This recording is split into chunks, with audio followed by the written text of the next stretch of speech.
నమస్తే, నేను విజయారెడ్డి. అసెంబ్లీలో వాడి వేడి చర్చలు జరుగుతున్నాయి. నిజంగానే రాష్ట్రాన్ని అప్పుల కుప్పగా మార్చిరా అంటే ఒకవైపేమో ప్రతిపక్షమేమో ఒక ఫిగర్ చెప్తుంది, మరి అధికార పార్టీ ఏమో మరి ఒక ఫిగర్ చెప్తుంది. ఇందులో వాస్తవం ఎంత అంటే ఎలక్షన్ల ముందు ప్రచారానికి ఉపయోగపడింది ఓకే, 7 లక్షల కోట్ల అప్పు చేసిండ్రు బీఆర్ఎస్ ప్రభుత్వం గతంలో అనేసి పదే పదే చెప్పారు. బట్ అదే పాటని ఇప్పుడు అసెంబ్లీ వేదిక కూడా అదే చెప్తున్నారు. తీరా చూస్తే ఆ ఫిగర్లు మ్యాచ్ అవ్వట్లేదు. మేము చేసింది ఇంతే, మీరు చెప్తుంది ఇంత అబద్ధాలు చెప్తారా అనేసి సభా హక్కుల కింద నోటీస్ ఇవ్వడం కూడా జరిగింది. అసలు ఇంతకీ ఏది వాస్తవం? సో ఈ విషయాల గురించి మనం డీప్ డిస్కస్ చేద్దాం. మనతో ఉన్నారు సో మాజీ మంత్రి పొన్నాల లక్ష్మయ్య గారు మనతో ఉన్నారు. సార్ నమస్తే. సార్ నమస్కారం అమ్మా. నమస్కారం. సార్, అసెంబ్లీ దేవాలయం అంటారు, అవునా? జనరల్గా కనిపించట్లేదు కదా, అట్లా అనిపిస్తున్నదా? మాట్లాడేటప్పుడు మాటలు మాత్రం ఒక దేవాలయం లాగా అంటే ఏదైనా ఒక వర్డ్ ఎక్స్ట్రీమ్గా ఈనాటి ప్రభుత్వాలు ఈనాటి నాయకులు మాట్లాడేదాన్ని బట్టి ఇంకా పాతకాలపు దేవాలయాలుగా మనం అనుకోవాల్సిందని గుర్తు చేస్తున్నారా? మీరే సాక్ష్యం. అంటే ఇప్పుడు జరుగుతున్నది అంటే 7 లక్షల అప్పు అయిందనే విషయము మనం అసెంబ్లీ ఎలక్షన్లకు ముందు వీళ్ళు ప్రతి సభలో ప్రజలకు చెప్పే ప్రయత్నం చెప్పారు. నమ్మిరా నమ్మలేదో మీ మీద ఇంత తప్పు పడ్డది అనేసి 7 లక్షలు అన్నట్టు అర్రాస్ బాట పడినట్టు పదం బాగుంది, సంఖ్య బాగుందని చెప్పారు. సో ఈరోజు అదే అసెంబ్లీలో మళ్ళీ చర్చకు వచ్చినప్పుడు కూడా ఈరోజు మాట్లాడిన మాటలో భాగంగా వీళ్ళు చెప్తుంది ఏంది, పాత అప్పుతో కలిపి అంటే గతంలో వీళ్ళు 2014 నాటికి ఉన్నది 72,658 కోట్లు, ఇంక్లూడింగ్ వాటితో కలిపితే అయ్యింది కేవలం 3,89,673 కోట్లు అని చెప్తున్నారు. ఈ 7 లక్షలు ఏంది? వీళ్ళు చెప్తున్న ఈ 3,89,673 కోట్లు ఏంది? కార్పొరేషన్స్ కలిపినా కూడా 7 అవ్వనట్టుంది కదా, మరి ఏంటి ఇది? అంటే తెలియదనా ప్రజలకి? ఇప్పుడు ఈ చర్చ ఎందుకు వస్తున్నది? నాది ఫండమెంటల్ క్వశ్చన్. ఇప్పుడు పార్టీ ఎన్నికలు, ప్రకటనలు, ఓట్లు, ఇది అంతేనా? గత ప్రభుత్వం అంటే ప్రభుత్వం మారింది కాబట్టి గత ప్రభుత్వం అనాల్సి వస్తుంది, అంతే కదా? ఓట్ల నాటికి అప్పుడు ఉన్న ప్రభుత్వం కేసీఆర్ గారు ఏం చేశారనేది ఇవాళ కొత్తగా చెప్తున్నావా? సంవత్సరం తర్వాత ఆ రోజు మీరు మాట్లాడేటప్పుడు ఓట్లకు జనం ముందు పోయినప్పుడు ఇవి అప్పుడు మీకు తెలియదా? తెలిసిన తర్వాత కూడా ఆ సంక్షేమ కార్యక్రమాలు మీరు కొనసాగిస్తున్నారా? ఇంత అప్పులమయమైందని ఇప్పుడు ఇంత బాగా అవుతున్నారే, మరి మీరు ఇచ్చిన హామీలు ఏ బేసిస్ మీద ఇచ్చారు? 420 కానీ, 5 గ్యారెంటీలు కానీ, 6 గ్యారెంటీలు కానీ, దానికి ఎంత అవుతుందో ఇప్పటికైనా, ఈ రోజుకైనా, ఎప్పుడైనా, ఎన్నడైనా రేపు అసెంబ్లీలో చెప్తారా ఎంత అవుతుందో? చెప్పలేరు. అదే కాదు, అది పోకుండా ఒక విజనరీలాగా మూసి 1,55,000ని 24 లక్షల ఇండ్లకు దాదాపు 1,60,000 కోట్లు, అంతేనా? తర్వాత 20,000 గ్రీన్ పవర్కు అదొక 1,20,000 కోట్లు. తర్వాత ఇప్పుడు 16,000 ఎకరాలు ఏదో కొంటాము, అది ఏం సిటీ, అది ఏదో సిటీ అంటారు కదా, అగో చూసావు, 4th సిటీ, దానికి 16,000 ఎకరాలు కొంటారట. ఎకరం రూపాయికి వస్తుందా, 2 రూపాయలకి వస్తుందా? 16,000 ఎకరాలకి ఎంత అవుతుంది? 5 లక్షలైనా 80 లక్షలు, 80,000 కోట్ల, అవునా కదా? మరి 1,55,000, 1,20,000, 1,60,000, మరో 80,000 కోట్లు, మొత్తం ఎంత అవుతుంది? 1,50,000, 1,20,000, 2,70,000, తర్వాత 1,60,000, 4,30,000, మళ్ళీ ఇదొక 80,000 కోట్లు, అంటే 5 లక్షల కోట్లు కొత్త ప్రాజెక్టులు. మీరు ఇచ్చిన హామీలు కాకుండా కొత్తవి చేస్తామని నమ్మబలగడానికి జనం ముందుకు వస్తున్నారు, చెప్తున్నారు ప్రభుత్వ పరంగా. అంటే ఈ డబ్బంతా ఎక్కడి నుంచి వస్తుంది అనుకున్నారు? ఇప్పుడేమో గత ప్రభుత్వం ఇంత చేసింది అని అంటున్నారు, దాంట్లో వివరాలకు వెళ్దాం ఖచ్చితంగా. కానీ అంత చేసిందని ఇప్పుడు మీకు జ్ఞానోదయం అయిందా? అందుకే మీరేం చేయలేకపోతున్నారా? ఈ మాట ఎన్నికల ముందు మీరు ఎందుకు చర్చించలేదు? ప్రజల ముందుకు ఎందుకు రారు? ఇప్పటికైనా రండి. అధికారంలోకి వస్తే లెక్క తెలిసి, అదే అధికారంలోకి వస్తే లెక్క తెలుస్తుంది. ఓహో, అధికారంలోకి వస్తే లెక్క తెలుస్తుందా? ఆహా, ఇదా బాధ్యతాయుతమైన ప్రతిపక్షంగా ఉన్న వాళ్ళు చేసే పని? రాష్ట్రంలో ఏం జరుగుతుందో తెలియదు, రాష్ట్ర పరిస్థితులు ఏందో తెలియదు, నీ ఇష్టం వచ్చినట్లు కూతలు కూసేసి చెప్పి వచ్చి ఇప్పుడు గిట్లా అంటావు. ఏమన్నా ఉన్నోళ్ళే మాట్లాడతారా? ఇది ప్రజాహితమేనా? ప్రాంతం కోసమా చేసేది? కాదే. కళ్ళబొల్లి మాటలు మాట్లాడి బయటపడదామనే ఉద్దేశంతో చెప్పిన మాటలకు ఇవాళ కప్పిపుచ్చుకోవడానికి చేసే ఎత్తుగడల్లో ఓహో గత ప్రభుత్వంలో 7 లక్షల కోట్లు, ఆహా వస్తావా? చర్చకు వస్తారా? రిజర్వ్ బ్యాంక్ ఏమందో చూశారు కదా. రిజర్వ్ బ్యాంక్ అయితే నేను చెప్తే చేసేది కాదు కదా. అంటే మేము చేస్తున్నదంతా అంటే మీకు సంక్షేమ పథకాలు ఇవ్వలేకపోవడానికి కారణం అంటే వెనకబడడానికి కారణము మేము వడ్డీలు ఇంత కడుతున్నాం అనేసి వడ్డీల విషయంలో కూడా మరి అబద్ధమే చెప్తుంది కదా. ఆర్బీఐ చెప్తున్న ఒక లెక్క ఉంది, వీళ్ళు చెప్తున్న ఒక లెక్క. నేను అనేది ఏమన్నా ఇంగిత జ్ఞానం ఉంటే నువ్వు జనానికి ఏదైతే చేస్తానని ఎన్నికల ముందు వచ్చావో అప్పుడు ఇవన్నీ తెలివయా? ఎవరన్నా దాచారా? గతంలో ప్రభుత్వంలో ఉన్నవాళ్ళే కదా. దీనికి సమాధానం ఏం చెప్తారు? అంటే మోసం చేయడం, అంతే, దాటేయడం. లోను ఇట్లా ఉంది, ఓకే, రిజర్వ్ బ్యాంక్ ఇచ్చింది, బ్యాంకుల ద్వారా ఏమైంది అనేది ఉంటుంది. తర్వాత కార్పొరేషన్లు అంటాను. కార్పొరేషన్లు వాళ్ళు కొత్తగా తీసుకుంటున్నామా? గతంలో కూడా తీసుకున్నాం, ఎప్పుడు తీసుకుంటూనే ఉంటాం. అది కూడా మీ ఫిగర్స్ తెలుసా?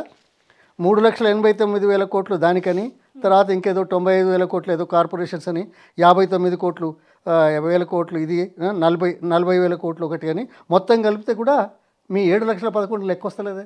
అయినా ఇది తీసుకోకూడదు కదా. ఏమో వాళ్ళనే అడగాలి మరి, అదే అడుగుతాను కదా నేను. మీ ముఖాలకు, మీ తెలివితేటలకు, మీ అనుభవానికి ప్రజల ముందుకు వచ్చి ఏ ఏ ఏ సందర్భంగా చెప్తారు చెప్పండి? రిజర్వ్ బ్యాంకులు తప్పంటావా? ఇవన్నీ చేసినా తెలంగాణ రాష్ట్రం గత 10 సంవత్సరాల్లో దేశంలో 6వ స్థానంలో ఆర్థిక మంచి బాగా ఉందని ఇచ్చిన మా ప్రభుత్వం ఇచ్చిన లెక్కలు తప్ప. డెట్ టు ఈక్విటీ రేషియో మనది 28% ఉంది, కేంద్ర ప్రభుత్వానికి 78% ఉంది, మిగతా రాష్ట్రాలన్నీ దాదాపు 29 రాష్ట్రాలు మన కింద ఉన్నాయి. పెట్టుబడి వ్యయం మొత్తం దేశంలోనే మనం అభివృద్ధి కోసం చేసేది బెస్ట్ అని చెప్పి కితాబు ఇచ్చారు. Is a fact of. అసలు ఆర్థిక స్థితిగతుల మీద ఈ మంత్రివర్గంలో ఉన్న పెద్ద మనిషికి కానీ మిగతా మంత్రులకు కానీ ఏమన్నా అవగాహన ఉందా? సరే, ఓకే, ముఖ్యమంత్రి రేవంత్ రెడ్డి అంటే ఏది పడితే అది మాట్లాడతాడు అనేది ఒక మాట ఉంది. అవును. సరే, కొంత ఆర్థిక మంత్రి ఎవరు? డిప్యూటీ సీఎం బట్టి విక్రమార్క. తను మాట్లాడడం ఏంటి ఇక్కడ అంటే రాష్ట్ర పరిస్థితుల మీద, రాష్ట్ర బడ్జెట్ల మీద, తీసుకున్న అప్పుల మీద అవగాహన లేకుండా మాట్లాడిన. అదే అంటున్నా. ఇప్పుడు ఆయన ఆర్థిక మంత్రి. ఓ ఐసీ. అయితే ఆర్థిక మంత్రి కూడా తెలియదు అన్నట్టు ఈ ఫిగర్లు. ఆయన నిన్న అవునా ఆర్థిక మంత్రి? నాకు తెలిసి అయితే ఆర్థిక మంత్రి. ఓహో, మరి ఆర్థిక మంత్రికి కూడా తెలియకుండా ఉన్నది. ఆర్థిక మంత్రి చెప్పిన దానికి ముఖ్యమంత్రి చెప్పిన దానికి తేడా ఉంటుంది. నిన్న మాట్లాడారు కదా, ఏమని? రైతులకు 54,000 కోట్ల అది దానికి వస్తాను. అది రెండవది. ఇప్పుడు అప్పుల మీదనే ఆర్థిక మంత్రికే అవగాహన లేదని తేలిపోయిందా? ఏమిచ్చారు? ఇగో ఈ ఫిగర్స్ అని ఇచ్చారు. కార్పొరేషన్ అవన్నీ కలిపినా 7,11,000 అయితే లేదే. అసలు కార్పొరేషన్లు తర్వాత వీటికి ఇచ్చే డబ్బుతోటి రాష్ట్ర ప్రభుత్వం ఏదో గ్యారంటీలు ఇస్తుంది, వాళ్ళ వ్యాపారం చేస్తున్నారు, వాళ్ళు చేస్తారు, ఇది మామూలే. అన్ని రాష్ట్రాల్లో ఉంది. ఇవాళ ఈ కొత్త రాష్ట్రం ఈ రాష్ట్రంలోనే ఉందా? అయినా కానీ 7,11,000 లేదే. మీ లెక్కలు తప్పే కదా. ఇగో ఊరికే కళ్ళబొల్లి మాటలు చెప్పేందుకు రాలే నేను. మొత్తం డేటాతో సహా. ఇగో చూడండి, ఇగో ఫిగర్స్ అన్నీ. వస్తారా చర్చకు? మొదలు మీ హామీలకు ఎంత అవుతుందో చెప్పండి, వీటి లెక్కల తర్వాత చూద్దాం. ఏ ముఖం పెట్టుకుని ఆ హామీలు ఇచ్చారు? రాష్ట్రం యొక్క పరిస్థితి దేశంలో చిన్న పైసలు 41,000 కోట్లు వేసిరేంది, ఎక్కువ ఇచ్చిరట కదా వాళ్ళు. చెప్తా, ఇగో ప్రజల ముందుకు అడ్వర్టైజ్మెంట్స్ యాడ్స్ ఇచ్చారు. ఆ ఇచ్చిన రోజేమో 54,280 కోట్లు అన్నారు. దాంట్లో వివరాలకు పోదాం. నిన్న ఆర్థిక మంత్రి ఏంటి కదా, ఆయన ఏం చెప్పాడో తెలుసా? 50,000 ఎంత ఉంది? 50,953. ఆగు, పత్రికా ప్రకటనలో ఏమో 54,280. ఈయన చెప్పిందేమో 50,000. అంటే ఒక లెక్క ఉండదా? ఎవరికి వారు అదే అడుగుతున్నానమ్మా. అదే నాకు డౌట్ వచ్చింది, ఎందుకంటే మీరు ఆ ప్రభుత్వంలో చాలా కాలం పనిచేసి. ఈ లెక్కలు కూడా తప్పే అంటున్నా. ఇది కూడా తప్పే అంటారా? ఈ లెక్క ఇందులో ఏమిచ్చారు? ఒక్క నిమిషం, ఇందులో ఏమిచ్చారు? 54,000 కోట్లలో ఏమన్నా అర్థం ఉందా? 7,625 వేరే ప్రొక్యూర్మెంట్. వడ్లు కొంటేనట 10,547. అయితే రైతులకు పుణ్యానికి ఇచ్చినాం. అది కార్పొరేషన్ ఉంది, కొంటాంది, వాళ్ళకి ఇస్తుంది, వాళ్ళు మళ్ళీ అమ్ముతారు, డబ్బులు తీసుకుంటారు. దానికి ప్రభుత్వం ఇచ్చిన దాని కిందకి ఎట్లా లెక్క అవుతుంది? ఓ ఉచిత కరెంటు, ఫ్రీ పవర్ కట్ట 10,400. ఓహో అవును, ఉచిత కరెంటు ఇస్తున్నావు. నువ్వు ఇవాళ మొదలు పెట్టినవా? గత 10 ఏళ్ళ నుంచి ఇస్తలేమా? నువ్వు ఇచ్చింది ఏమున్నది? అంటే ఈ సంవత్సరం ఒక్క నుంచి నిమిషం ఈ సంవత్సరం ఒక్క నుంచి బిల్లులు ఒక్క- కట్టింది. అవును కట్టినావు, సంవత్సరం కట్టినావు, గత సంవత్సరం కట్టలేదా, అంతకుముందు సంవత్సరం కట్టలేదా, గత 10 సంవత్సరాల నుంచి ఇవ్వట్లేదా, ఇవాళ నువ్వు కొత్తగా ఏమి ఇచ్చినావు? 54,000 కోట్లని ప్రకటన చేస్తున్నావే, ఈయన 50,000 కోట్లని అంటున్నాడే. దీంట్లో ఉచిత కరెంటుకి ఇచ్చింది కూడా నువ్వు ఇచ్చినట్టు చెప్తావా? గతంలో ఇవ్వకుండా నువ్వు ఏదైనా ఇచ్చేది ఉంటే చెప్పాలా? అదేవిధంగా ఇరిగేషన్ ప్రాజెక్టుల కంటే ఏదో 10,000 ఖర్చు పెట్టిందట, అంతకుముందు 25,000 కోట్లు ఖర్చు పెట్టలే సంవత్సరానికి. ఆ లెక్క ఎట్లా వస్తుంది? ఏమైనా ఇంగిత జ్ఞానం ఉందా? ఇన్సూరెన్స్ గతంలో చేయలేదా? సబ్సిడీ ఫెర్టిలైజర్స్కి ఇవ్వలేదా? ప్రొక్యూర్మెంట్ మార్కెట్కి ఏదో చేస్తే అది కూడా పెట్టింది ఇలా చిన్నగా. క్రాప్ లాస్ కోత ఇచ్చిండ్రు, అది కూడా పెట్టిండ్రు, అంతకుముందు ఇవ్వలేదా? హార్టికల్చర్ పామ్ ఆయిల్ గతంలో ఇవ్వలేదా? నువ్వు ఇచ్చింది ఏంది? రైతు రుణమాఫీ కొత్తగా, ఓకే, ఎంత 17,000 కోట్లు మొదలు ఇచ్చారు, ఈ మధ్య ఏదో కొద్దిగా పెంచినట్టున్నారు, 17,000 కోట్లు. అంటే 17,000 కోట్లు ఇస్తే రుణమాఫీ అందరికీ రాలేదు కదా.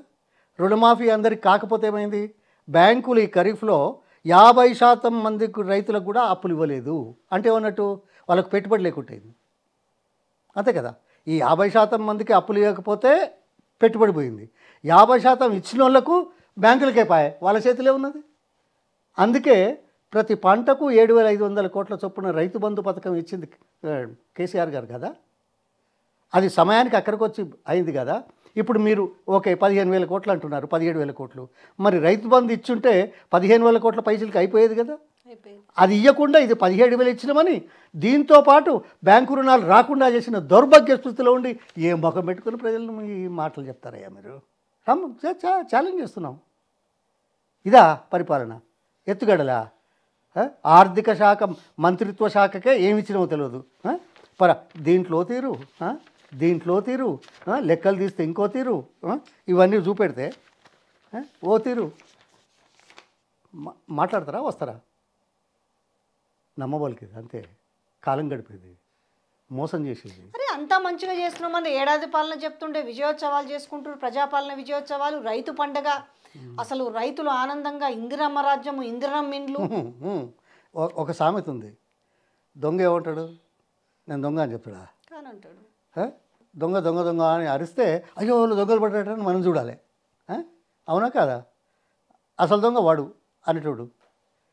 ఇప్పుడు ఆ మాట అనాలి వీళ్ళని? అనమంటారా? అంటే బాజాప్తా ఒక అబద్ధాన్ని నిజాన్ని చేసే ప్రయత్నంలో ఉద్యోగాల విషయంలో ఆ ప్రభుత్వంలో ఇచ్చిన ఉద్యోగాలని కేవలం నియామక పత్రాలు ఇచ్చి మేము ఇచ్చినాము, అసలు మేము ప్రపంచంలోనే సంవత్సరంలో 50,000 ఉద్యోగాలు ఇచ్చినాం అనేది ఒకటి. రెండోది రుణమాఫీ ప్రపంచంలో నేను తప్ప ఎవరు చేయలేదు, ఏకకాలంలో రుణమాఫీ అని చెప్పి 2 లక్షలు ఎంతమందికి వచ్చిందో ఎంతమంది బాజాప్తా ప్రజలకు తెలుసు. ఇందిరమ్మ ఇండ్లు ఒక్కటి కూడా కట్టలేదు ఇప్పటివరకు. గత ప్రభుత్వంలో బట్టి లాంటి వాళ్ళు ఒక్కటి కూడా కట్టలేదని చెప్పి ఇవాళ ఆ ఇండ్లకే మళ్ళా రంగులు వేస్తున్న పరిస్థితి కనపడుతుంది. అంటే గింత ఘనంగా ఆ ధైర్యం కూడా ఉండాలిగా, చెప్పుకునే ధైర్యం, ప్రజలను నమ్మించే ధైర్యం కూడా ఉండాలి కదా. దానికి హ్యాట్స్ ఆఫ్ చెప్పొద్దు? మీరే అంటున్నారు కదా, నన్ను ఏం చెప్పమంటారు? అందుకే వచ్చాను కదా ప్రజలకు తెలియజేయాలని. ఏం చేశారు ఉద్యోగాల గురించి మీరే అన్నారు. ఎంత టైం పడుతుందో తెలుసా? ఎన్ని రోజులు వస్తుందో తెలుసా? సరే, రాజకీయ పార్టీలు ఎట్లాగూ ఎన్నికల ముందు మనం అన్నీ కలిపి చేసి ఉంటే మనకు 4 ఓట్లు వస్తాయి, జాబులు ఇచ్చారనే ఉద్దేశంతో కొంత ఆలస్యం కావచ్చు, కొంత న్యాయపరమైన చిక్కులు రావచ్చు. మరి మీరు వచ్చి క్లియర్ అయిన వాటిని చేసుకుంటే మేము ఇచ్చినామని చెప్పుకునే దౌర్భాగ్యం ఏంది?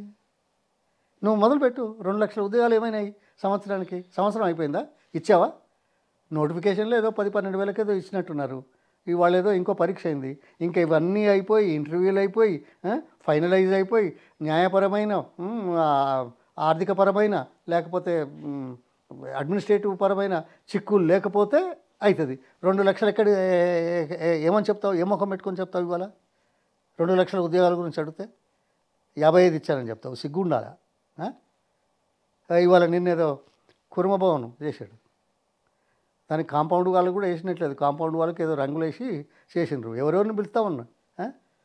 ఎవరు? సిద్ధిరామయ్య, ఇంకేదో గవర్నరు, ఇంకేదో గవర్నరు, ఇంకేదో గవర్నరు వచ్చారు. పిలిచినావు. నీకు నిజంగా ఎన్ని కుల సంఘాలకు బిల్డింగ్స్ కట్టించారు, డబ్బులు శాంక్షన్ చేశారు, స్థలాలు కేటాయించారు కేసీఆర్ గారు? ఇది వాస్తవం కదా? అంటే పూర్తయిన దాన్ని ఆ కాంపౌండ్ వాళ్ళకు రంగులేసి నువ్వేదో కట్టినట్టు కుల పెద్దల్ని ఏదో పిలుచుకొని మిగతా వాళ్ళని పిలుచుకుంటే వచ్చాడా సిద్ధిరామయ్య? నీ సంగతి తెలియదా? ఈ పిల్లగాని సంగతి. సిద్ధిరామయ్య లాంటి వాడు వస్తాడా? ఆయన కావచ్చు, అదే కులం కావచ్చు. ఇక్కడ గవర్నర్ రాలేదు. పాపం మన ఆ గవర్నర్ వచ్చాడు. ఎందుకు రావట్లేదు? రాలేదు. ఒక్క నిమిషం. ఎవరు వచ్చారు ఆ గవర్నరు? దత్తాత్రేయ గారు. ఆయనే ఈ కులబంధువు. నీకు నిజంగా ఓ మంచి పని చేశారు, మేము ఇంకా బాగా పని చేస్తామని చెప్పుకోవడానికి ధైర్యం ఉంటే ప్రతిపక్ష నాయకుడిని పిలవాల్సి ఉన్నదా లేదా? మీరు మొదలుపెట్టారు సార్, మేము కంప్లీట్ చేస్తున్నాం, ఇంకా నేను ఎక్కువ ఇస్తాను అని ప్రకటించేటువంటి అవకాశం తీసుకున్నాడు ఆయన. అది ప్రజల్లోకి బాగా పోకపోవడా? మీరు 5 కోట్లు ఇచ్చారు, నేను ఇవాళ 50 ఇస్తానని చెప్తే వద్దంటారా ఎవరైనా? లేదు, మీరు చేసిన పని ఇప్పటికీ అయిపోయింది, చేస్తున్నాము, మీ వల్లనే ఇది వచ్చింది, ఇంకా మీరు కూడా రండి అని పిలవాలి కదా. పిలిచాడా? వీళ్ళు మనుషులేనా? ఓకే, ఈయన పిలవలేదు, రాజకీయాలు. మరి దత్తాత్రేయ లాంటి వాడు వచ్చాడు కదా, ఆయన వేరే పార్టీ, నాకు సంబంధం లేదు. కానీ గవర్నర్ పెద్దనా, ముఖ్యమంత్రి పెద్దనా? ఆయన ఎక్కడ పెట్టావు? ఇక నేనంటే బాగుండదు. ఓకే, అయితే ఇక్కడ తెలంగాణ రాష్ట్రంలో చూస్తేనేమో అంటే సంవత్సరంలో ప్రజాపాలన, విజయోత్సవాలు, రైతుల పండుగ అద్భుతంగా చేశామని చెప్తున్నాడు. ఒకవైపు రాజీవ్ గాంధీ విగ్రహం ఆవిష్కరణ కావచ్చు, తెలంగాణ తల్లి కొత్త విగ్రహం కావచ్చు, ఇట్లా రకరకాల నేపథ్యాలు జరుగుతుంటే రాహుల్ గాంధీ అపాయింట్మెంట్ ఇవ్వట్లేడు అనే వార్తలు, అంటే మిగతా ఇక్కడి నుంచి పోయిన వాళ్ళకు కూడా ఇస్తుండే, కానీ రాహుల్ గాంధీ అపాయింట్మెంట్ ఇస్తలేడు అంటున్నారు. ఎందుకు ఈ వార్త వస్తుంది? రాహుల్ గాంధీ ఇస్తలేరు అనేది ఒక అంశం. అయినా ఇంత గొప్పగా మాట్లాడుకునే వాళ్ళు, చేస్తామని ఉత్సవాలు చేసేవాళ్ళు, ప్రకటనలతో పాటు ప్రజలను మభ్యపెట్ట చేస్తున్న వాటిలో దేనికైనా వచ్చారా వీళ్ళు? పక్క రాష్ట్ర ముఖ్యమంత్రి రాలేదు నిన్న, కులపోడు అయ్యింది. అదే ఎందుకు అంటే బచ్చగాడు ఏం చేస్తున్నాడు, పార్టీని భ్రష్టు పట్టిస్తున్నాడు. ఇంకోటి తెలుసా, ఈయన ఈ పార్టీలో ఎన్ని రోజులు ఉంటాడో తెలుసు, ఎవరికి తెలియదు. ఇదేందుకు కొత్త ట్విస్ట్? కొత్త ట్విస్ట్ ఏం కాదు, ఇది రాజకీయాలు. ఈ పార్టీలో ఎన్ని రోజులు ఉంటాడో తెలీదు. మరి రాహుల్ గాంధీ గారు కానీ అక్కడ పైన కానీ అపాయింట్మెంట్ ఇవ్వలేదనే ముచ్చట మీరు అడిగారు. ఎందుకు ఇస్తలేరో నాకు తెలుసు. ఈయన పనితనం, పక్క రాష్ట్ర ముఖ్యమంత్రి కూడా రాలేదు, ఎందుకు వస్తలేడో నాకు తెలుసు. ఈయన పార్టీని భ్రష్టు పెట్టించి బయటికి వెళ్ళిపోదామనే ఎత్తుగడలో ఉన్నట్టుగా నాకు అనిపిస్తుంది. చరిత్ర సాక్ష్యం చెప్తుందో ఏమో, నేను ఊహాగానాల మీద మాట్లాడద్దు. నువ్వు ఎక్కడి నుంచి వచ్చావు, ఏం చేసావు, నీ అనుభవం ఎంత, నీ వయసు ఎంత, ఎవరి గురించి మాట్లాడతాడా? అన్నీ ఏం మాట్లాడాడు? ఎవరు? కేసీఆర్ గురించి. కేసీఆర్ గురించి నీకు ఏమైనా తెలుసా? ఇక్కడ వాళ్ళు చెప్తున్నా, మళ్ళీ మీ ముందు ఇంతకుముందు చెప్పలే, వేరే ఎక్కడో మాట్లాడినప్పుడు చెప్పాను. ఈ దేశంలో అత్యధిక పర్యాయాలు వరుసగా గెలిచిన వ్యక్తి దేశంలో స్వాతంత్రం వచ్చిన దగ్గర నుంచి, please make a note, I will give you the data also కావాలంటే, 14 సార్లు వరుసగా గెలిచాడు. మొన్న 83లో 700 ఓట్లతో ఓడిపోయాడు, అదే ఒక ఓటమి. తర్వాత అసెంబ్లీ కానీ, పార్లమెంట్ కానీ, బై ఎలక్షన్స్ కానీ ఈ దేశంలో అత్యంత ఎక్కువ సార్లు గెలిచిన వ్యక్తి, ఏకైక వ్యక్తి ప్రజాస్వామ్య దేశంలో కేసీఆరే. ప్రజాస్వామ్యానికి ప్రతీకగా ఉన్నాడు. ఏం మాట్లాడతావా నిన్నగాక మొన్న వచ్చి ఆయన గురించే? ఏవో చాలామంది ఇంతకుముందు వెస్ట్ బెంగాల్లో ఉన్న ముఖ్యమంత్రుల గురించి నేను చెప్తాను, లేకపోతే పార్లమెంట్లో ఉన్న మేధావులు వెస్ట్ బెంగాల్ నుంచి ఉన్నారు. కేరళలో 13 సార్లు పోటీ చేసిన వాళ్ళు, గెలిచిన వాళ్ళు ఉన్నారు, ఇప్పుడు లేరు వాళ్ళు. రెండోది 11 సార్లు గెలిచి ముఖ్యమంత్రికి అయినా పాపం ఈ సంవత్సరం అయింది పోయి కేరళ. ఏ వ్యక్తి కూడా ఇన్నిసార్లు రాలేదు, ఎందుకంటే ఈ ఛాలెంజ్ది గవర్నమెంట్స్ డిసిషన్స్. బై ఎలక్షన్స్ వచ్చినాయి, బై ఎలక్షన్లో పోటీ చేశాడు, గెలిచాడు, దానివల్ల ఎక్కువైనాయి. అంటే ప్రజాస్వామ్య పద్ధతుల్లో దేశంలో అత్యంత ఎక్కువ సార్లు ప్రజల మద్దతు తీసుకున్న వ్యక్తి దేశంలో మీరు చూపించండి. ఆయన అవమానపరిచేది, ఆయన అవమానపరిస్తే ప్రజాస్వామ్యాన్ని అవమానపరిచినట్టు కదా. ఆయన మీద చిల్లర మాటలు మాట్లాడితే ప్రజలను చిల్లర మాటలు మాట్లాడినట్టు కదా. ప్రజలు వేరే విధంగా ఎట్లా చూస్తావయ్యా? నువ్వు ఓడిపోయినావు. ఈ పార్టీలోకి వచ్చి నువ్వే స్వయంగా ఓడిపోయావు. నీ అధ్యక్షతను ఉంటే 5 అసెంబ్లీ ఎలక్షన్లో డిపాజిట్లు పోయినాయి, నీ ఎలక్షన్ నువ్వే ఓడిపోయావు. నీ పార్లమెంట్ సెగ్మెంట్లో ఒక సీటు రాలేదు. అంటే జనరల్ ఎలక్షన్లో అధికారంలోకి తీసుకొచ్చిన కదా అంటాడు. తీసుకొచ్చిన నిజమే, ప్రజలు కొంత ఆశపడ్డారు. నీ ముఖం కాదు, అది రాజకీయ పార్టీలు నడుస్తాయి ఇది. కానీ నువ్వేమనుకుంటున్నావు, అంతా నా వల్ల, నీ వల్ల ఏది ఉంటే నువ్వెందుకు గెలవలే? నీ సొంత కాన్స్టిట్యున్సీ చెప్తా. మరి 14 సార్లు గెలిచిన వ్యక్తి మీద ఈ చిల్లర మాటలా? అంటే దాని అర్థమైంది, ప్రజాస్వామ్యాన్ని అపహాస్యం చేస్తున్నావు, ప్రజల దృక్పథాన్ని అపాసం చేస్తున్నావు, ప్రజల మద్దతును ఇది చేస్తున్నావు. ఈ విషయాలు మొదటిసారిగా బయటకు వస్తున్నాయి. నేను చెప్పగలుగుతున్నాను. ఈ కోణంలో ఆలోచించింది ఎవరు? వాస్తవాలు చూడకూడదా? ఇదా ఇచ్చే గౌరవం? అందుకే చాలుగా నాకు తెలుసు. ఇంకొక విషయం, ఈరోజు అసెంబ్లీలో ఇది కూడా బాగా జరిగింది. ప్లకార్డులతోటి లగచర్ల రైతుల విషయంలో ఎందుకు వాళ్ళకి 3rd డిగ్రీ ప్రయోగించి ఇంకా బేడీలేసి వాళ్ళని కూర్చోబెట్టాల్సిన అవసరం ఏముంది? దాని మీద చర్చ జరపాలంటే కూడా అది వాయిదా వేయడం జరిగింది అసెంబ్లీ. ఆ కాన్స్టిట్యున్సీకి ఎమ్మెల్యే కూడా ఈ రాష్ట్ర ముఖ్యమంత్రి ఎందుకు అంత వాళ్ళ భూమి కోసం, వాళ్ళ భూమి అడిగి వాళ్ళ భూమి ఇయ్యలేదని వాళ్ళకి బేడీలేసి వాళ్ళని 3rd డిగ్రీ ప్రయోగించుకుంటూ వాళ్ళని జైల్లో ఎందుకు పెట్టాలనేది ఇక్కడ 2-3 విషయాలు ఉన్నాయి. అది చెప్పలేక చేయలేక వేరే విషయాలు మేము ప్రతిపాదిస్తున్నామని టూరిజం అట. టూరిజం బర్నింగ్ ఇష్యూస్ ఎన్నున్నాయో, హృదయకోతకు గురైన అంశాలు ఎన్నున్నాయో, గత ప్రభుత్వంలో ఇచ్చిన సంక్షేమ పథకాలు ఎన్ని నిలిచిపోయినాయో, ఎంతమందికి ఉద్యోగాలు రావట్లేదో మొదటి తేదీ, చాలా ఉన్నాయి. ఇవన్నీ చూస్తున్నారు కదా. వీటన్నిటిని దృష్టి మరల్చడం చేసే ఎత్తుగడలో టూరిజం గురించి మాట్లాడతాట. టూరిజం పేద ప్రజలు ఆడిపోతున్నారా? నువ్వు ఎప్పుడు పెడతావని చూస్తున్నారు టూరిజం.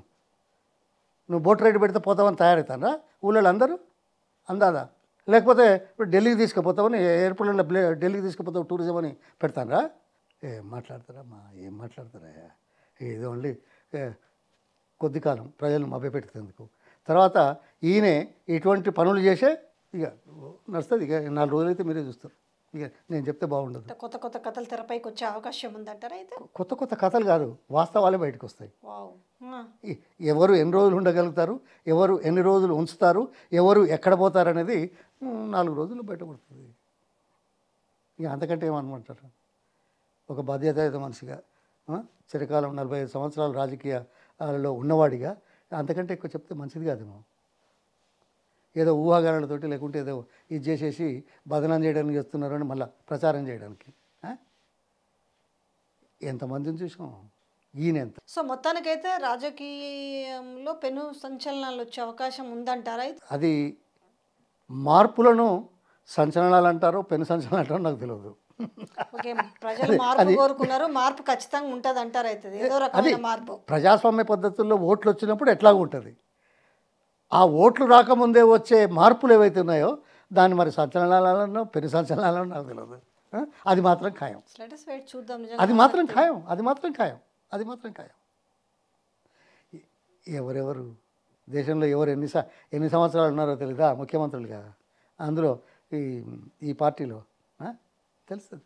సర్వేలు వస్తున్నాయి కొన్ని బయటకు. విచిత్రం ఏంటంటే సర్వేలది ఒకటి క్లోజ్ చేస్తాను. మామూలుగా ఎలక్షన్స్ అప్పుడు సర్వేలు వింటాం మనం కదా జనరల్గా. అయితే అది ఎంపీ ఎలక్షన్స్ కావచ్చు, సార్వత్రిక ఎలక్షన్స్ కావచ్చు, బై ఎలక్షన్స్ ఆల్సో. కానీ వీళ్ళు చెప్పిన మాటలకి జనాలు ఏమనుకుంటున్నారు అనేసి కంపేర్ చేసి అలా మీడియా సంస్థలు కావచ్చు, కొన్ని ప్రైవేట్ వ్యక్తులు ముందుకొచ్చి సంవత్సర పాలనపై సర్వేలు చేయడం స్టార్ట్ చేసిరండి. ఆ సర్వేలో ఫలితాలు చూస్తుంటే మరి వాళ్ళకు అవి రివ్యూ చేసుకుంటలేరా? లేదు, ఏవి రివ్యూ చేసుకున్నా ఆయన చేయగలిగింది ఏం లేదు. ఆయన చేయబోదేందో కొంత మేము ఊహించగలుగుతాం, జరగబోయేదేందో మేము డ్యామేజ్ కంట్రోల్ చేసుకోలేరా? అయిపోయాడు, ముఖ్యమంత్రి అయిపోయాడు, ఇంకేమవుతుంది తనకేంటి? ఇంకా 4 ఏళ్ళు ఉంది కదా అనేసి. 4 ఏళ్ళు ఉండి కాదు, 4 ఏళ్ళు ఉంటాడా కానీ జీవితంలో చరిత్రలో నేను ముఖ్యమంత్రి కావాలనుకున్నాడు. అదేదో వాళ్ళు ఎందుకు చేశారో తెలియదు. 89 కేసులు ఉన్నాయి. 89 కేసులు ఉంటే ముఖ్యమంత్రిని చేశారు, నియమించారు. ఈయన అయినాడు. ఇంతకంటే ఇంకేం అయ్యేది లేదు కదా. నాకేం పోతుంది అనేది. ఈ దేశ చరిత్రలో 75 ఏళ్ళలో ఏ ముఖ్యమంత్రి మీద కానీ ఏ రాష్ట్రంలో కానీ ఒక్క సంవత్సరం లోపల ఇంత వ్యతిరేకత వచ్చిందనేది మనకైతే సర్వేల ద్వారా తెలుస్తున్నది. కొన్ని సర్వేలు బయటికి చెప్తారు, కొంతమంది చేయరు. బయటకు చెప్పిన వాటిల్లో కూడా అట్లే ఉంది. అదే బయటికి చెప్పిన వాటిల్లో ఉంది. బయటికి చెప్పిన వాళ్ళు అంటే వీళ్ళు ప్రతిపక్షంలో ఉన్న వాళ్ళు చేయించి ఇట్లా మాట్లాడుతున్నారు అంటారు. అయ్యో, అది కప్పిపుచ్చుకోవడానికి చేసేస్తాడు మన. అదే సర్వేలు అన్నీ తెలుసు. మేజర్ రాజకీయ పార్టీలు చేసినాయి, మేజర్ న్యూస్ పేపర్లు చేసినాయి, వాళ్ళు బయటకు ఇయ్యరు. కానీ మాకున్న సమాచారంతో మాకు తెలుసు. అక్కడ వాళ్ళు చేశారని కాదు, ఇక్కడ ప్రజల నాడి తెలుసు కాబట్టి, మనసు తెలుసు కాబట్టి ఓన్లీ 1.8% మాత్రమే దీనికి యాడ్ అయింది కాబట్టి అవుతుంది. అందుకే సరే ఇంకా ఏమన్నారో ఇప్పుడు వద్దులే. ఎవరేమన్నా Let us wait. ఎందుకనంటే ప్రజలైతే చాలా ఇబ్బందులకు గురవుతున్నారు అన్నమాట వాస్తవము. బట్ అది వాళ్ళు కూడా ఎదురు చూస్తున్నారు, ఏదన్నా ఒకటి జరిగితే బాగుండు అనేది. అంటే వాళ్ళకు మార్పు కోరుకున్నారు, ఆ మార్పు మాకేది ఇంత ఘోరంగా ఉందా అనేది వాళ్ళ అవస్థ పడుతున్న మాట వాస్తవం. ఈరోజు ఇప్పుడు హైడ్రా కానించి మొదలు పెడితే ఇలా పాపం ఆ శిథిలాలను కూడా ఇంతవరకు కూలగొట్టిన ఇళ్ళని కూడా తొలగించలేదు. వాళ్ళు ఈఎంఐలు కడుతున్నారు, ఆ కూలిపోయిన ఇళ్ళకి ఈఎంఐలు కట్టుకోవాలి. వాళ్ళ బాధను పట్టించుకుంటూ లేడు. హైడ్రా గొప్పగా అట్లా ఇట్లా అన్నారు, దాన్ని చూసేసి పక్కన పెట్టి ఒక్క నయా పైసా శాంక్షన్ చేయలేదు, ఒక్క నయా పైసా బడ్జెట్లో పెట్టలేదు. ఈ కొన్ని వేల కోట్ల రూపాయలు ఎట్లు ఇస్తారమ్మా ఇప్పుడు చెప్పిన 4 అంశాలు కాకుండా? ఇప్పుడు హైడ్రా కూల్చివేతలకు ఇవ్వాలన్నా, మూసి కూల్చివేతలకు ఇవ్వాలన్నా, వాళ్ళే దానికి డబ్బు ఎక్కడ పెట్టినది? డబ్బు ఎక్కడ ఉంది? ఇస్తున్నారా? మానవతా దృక్పథం ఉందా? లేదు. నాకు పదవి ఉంటే అయిపోయాయి, నా రేటు, నా పదవి, నా కథ, నా కార్యక్రమం, అంతే. ఆయన అనుకున్న గోల్ సక్సెస్ అవుతున్నాడు. ఓవరాల్గా ఏమైతుంది? అది మళ్ళీ మీరు సక్సెస్ అంటారు. గోల్ సక్సెస్ చేసుకుంటున్నారు అదే. కదా. ఇప్పుడు హైడ్రా ఉంది, దొంగలు దొంగతనం చేస్తూ ఉంటే సక్సెస్ అనే మాట మనం ఎట్లా మాట్లాడతాం? వాళ్ళకి అది సక్సెస్. ఆహా. వాళ్ళకి ఇప్పుడు అవును హైడ్రా వచ్చింది, ఇది బాజాబ్తా మాట్లాడుకునే మాటలే. ఈయన మూటలు కావాలి, ఆ మూటలు ఆడికి పోవాలి, మూటలు ఈడికి పోవాలి. ఏమో అవన్నీ నాకు తెలియదు కానీ ఈ మానవతా దృక్పథంతో హైడ్రా చేస్తున్నప్పుడు ఇబ్బందులు కలుగుతున్నప్పుడు ప్రజలను ఆదుకోవడానికి ప్రభుత్వం ఏమైనా చేస్తున్నదా? అది నా పాయింట్. జీరో. గతే. ఇక మిగతా అన్నీ మీరు మాట్లాడుకోండి. జీరో. ఆ మాటలు నేను మాట్లాడితే బాగోదు కదా. చూద్దాం సార్, నిజంగానే ప్రజలకైతే ఏదో ఒకటైతే జరగాలి. ప్రజలైతే నిజంగా అన్ని వర్గాల ప్రజలైతే చాలా ఇబ్బంది పడుతున్నారు. నేను చూద్దాం, నిజంగానే వాళ్ళకి వీలన్నా కొంచెం రియలైజ్ అవ్వాలి. ఈ పచ్చ అబద్ధాలతోటి కనీసం రాజకీయాన్ని కొంచెం బంద్ చేసి ప్రజలకు మేలయ్యే పనులు చేస్తే కాస్త ఏమైనా మెరుగున పడుతుండొచ్చు. లేకపోతే పరిస్థితులు అయితే అధ్వాన పరిస్థితుల్లోనే ఉన్నాయి. ఈ విషయాలని ప్రజల ముందుకు తీసుకెళ్ళడానికి మీ వంతు ధర్మంగా అదే పని చేస్తున్నాం మేము కూడా. ఎన్ని అబద్ధాలు మాట్లాడుతున్నారు, ఎన్ని తప్పుడు గణాంకాలు ఇస్తున్నారు. బాధ్యత ఉన్నవాళ్లే తప్పుడు గణాంకాలు ఇచ్చే పరిస్థితుల్లో అసలు వాస్తవాలు ఎప్పుడు తెలవాలి, ఎవరు తెలవాలి? తెలుస్తాయి ఇప్పుడు మెల్లమెల్లగా. ఎందుకంటే కొంతకాలం అబద్ధం నడిచింది, కానీ నిజం అనేది బయటకు వస్తున్న నేపథ్యంలో ప్రజలు కూడా వాళ్ళకి అర్థం అవుతుంది ఒక్కొక్కటిగా. ఈ రోజు వ్యతిరేకత రావడానికి కారణం కూడా అదే కదా, సర్వేలలో. Correct, 100% right. వ్యతిరేకత రావడానికి. Thank you so much sir. చూద్దాం, నిజంగా మార్పు అయితే చాలా అవసరము. పాపం లగచర్ల బాధితులకు కూడా న్యాయం జరగాలి. చాలా ఉన్నాయి అట్లా చెప్పుకుంటా, ఒక్కొక్కటి సమస్యలు వైజ్ పెద్ద లిస్టే ఉంది. చూద్దాం, మార్పు కోసం ఎదురు చూడడమే. Thank you so much.